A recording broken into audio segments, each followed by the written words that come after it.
اس لیے ہمارے مشائخ نے فرمایا کہ اے دوست،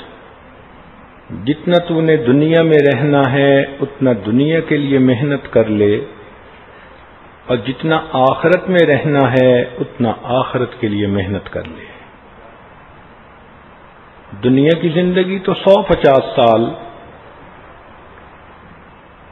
مگر آخرت کی زندگی تو ہمارے وہم و گمان سے بھی زیادہ لمبی۔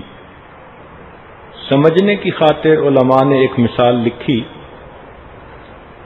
کہ اگر زمین و آسمان کے درمیان کا پورا خلا رائی کے دانوں سے بھر دیا جائے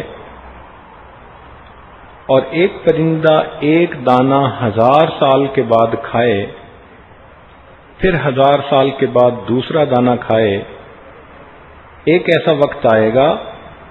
کہ یہ دانے بھی ختم ہو جائیں گے،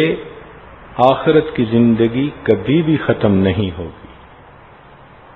تو جب ہم نے اتنا عرصہ آخرت میں رہنا ہے تو ہمیں چاہیے کہ اپنی آخرت کو بنانے پہ توجہ دیں۔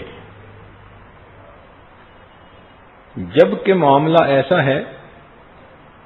کہ ہم 24 گھنٹے دنیا سمیٹنے میں لگے ہوئے ہیں،